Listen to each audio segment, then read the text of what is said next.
Hello everyone. I decided it was time for another garden tour. It's Sunday, August 25th. I just came up to do some harvesting and figured for my own documentation purposes I should maybe make another video just so that I know what's going on and when. So as you can see, we've got tomatoes that absolutely need harvesting. The sunflowers have just popped out in the last couple of days. The dark ones that you can probably see down there have been out for a while, but the yellow ones were a little slower. So I'm just going to give you a walkthrough and tell you about what's going on. The eggplants, I've gotten one eggplant so far this year, but as you can see, we've got several. This one probably actually needs to be picked. But the eggplants are finally producing. This is Rosita.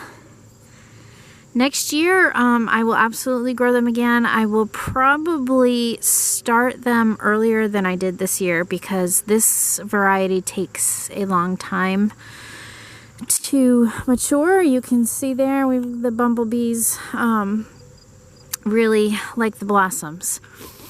So, the rest of this row is all peppers. We've got some red Marconis that are not red yet, but they're green, so we're getting there.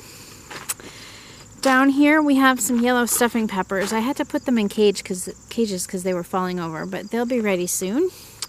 And then over here we have some King of the Norths, which are coming. I don't know if they'll have time to turn red, but we'll have green peppers at least. We've got more eggplants here. And then all of these are jalapenos, which I have been harvesting. And I just made a batch of pineapple jalapeno salsa, which was really good. I'll be making more of those. I need to harvest. Over here you can see the awful looking beans. They are ready for harvest. Those are yellow eye beans. So I will save the beans and have some baked beans for 4th of July and plant some for next year. These are the strike beans that I've been saving for seed. Some of them I could probably pick and eat because they have just been producing and producing and producing. There's no stopping them. Finally, some calendula have come out. I have some over there that you'll see. But these are the flowers that have the most good stuff. It's not essential oils. Calendula is great for skin issues, and this is Calendula officinalis, and so it has more of the good stuff for making salves.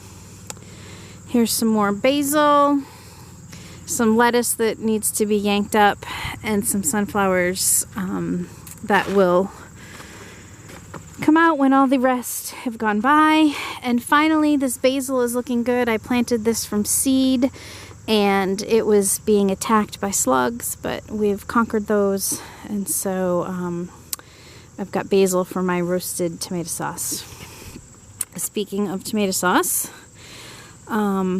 we've got all kinds of tomatoes growing here. These, I believe, are San Marzanos.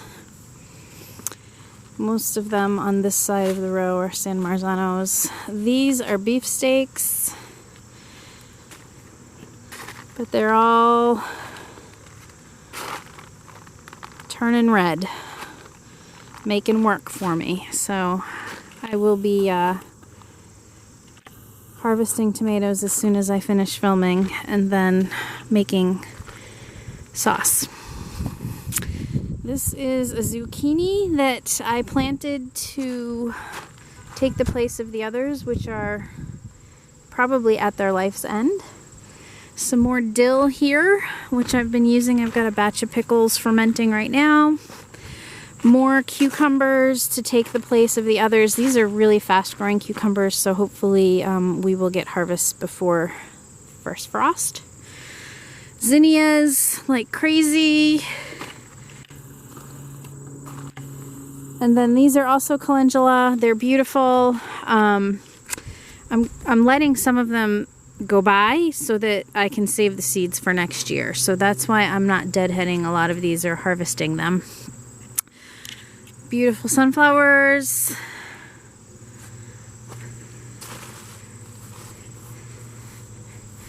More tomatoes. I won't walk you down this row, but you can probably see all the red. I've got lots of harvesting to do here. They're holding up pretty good as far as early blight. I've got some yellowing on the leaves, but nothing that is too concerning. The cucumbers have seen better days. They are entering the end of their life, I think. Not too many cukes left on the vines, so I think my pickle making days are done for this year, which is okay. I want to show you these. I think they are, Sun Golds, Sunray. I think they're Sunray tomatoes, but they're absolutely huge. There's another one right there. And then I've got a lot of Romas growing down the end of this aisle. The next row, beyond the cucumbers, we have the kale that won't quit. The more I pick it, the more it grows, and it's doing great. And we are filling the dehydrator with it so that Steven can powder it and have it in his smoothies all winter. Beyond that, we have the cherry tomato row, and these berries, crazy cherries, are just crazy. They are just weighing down the plants because they produced so many tomatoes.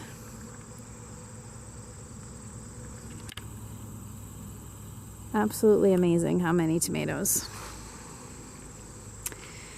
We've got some watermelon here, which we got in Ohio, and I'm not sure that they're going to make it. We do have a little baby watermelon. Let me climb over and show you the little baby watermelon right there. And I am not convinced that he's going to have time to mature before frost. We have more zinnias. This whole row is zinnias, actually, with some lettuce mixed in. This row is the summer squash. Ooh, there's one that I need to pick. He got really big. Summer squash and zucchini, which I think are, like I said, coming to the end of their production. This next row is actually a bunch of weeds. I had potatoes in it, but I didn't plant anything in there because the kashaw was taking over. And the kashaw certainly has seen better days, but I have lots of kashaws growing. There's one, if you can see it through the weeds. So I'm excited about that. A row of sunflowers, which are beautiful. I'm going to be cutting some and taking them in.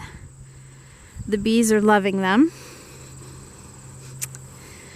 I've got another row of tomatoes. This row I was late planting, so these have been planted later than the others, and these I am not single stemming, so they are kind of just left to their own devices, and they're actually doing really well. So I'm thinking that next year I might not bother with single stemming.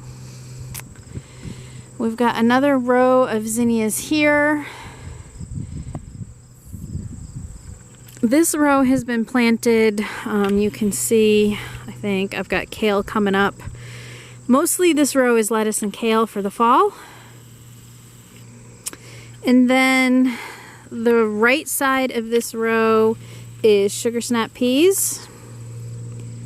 I had some very spotty germination here, but we'll have peas before frost. And then the left side of the row going down is more yellow eye beans. So again, they will mature and be ready before frost.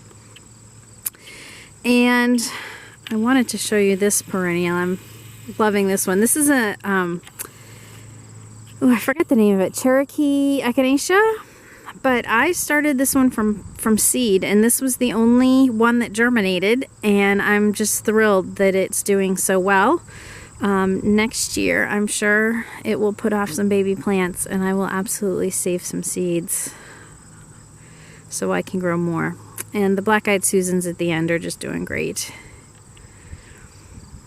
So I'll show you a view from this end. And then I'll also show you, maybe if I zoom in you can see, the apples are almost ready.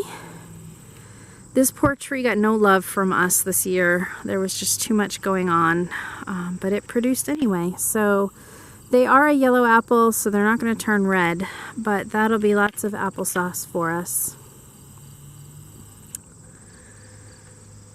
And there you have it. There's the garden as it stands now.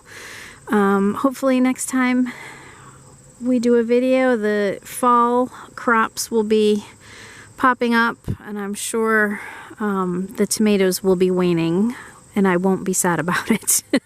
I've got a lot of work ahead of me this afternoon. All right, take care, and we'll talk to you later. Bye.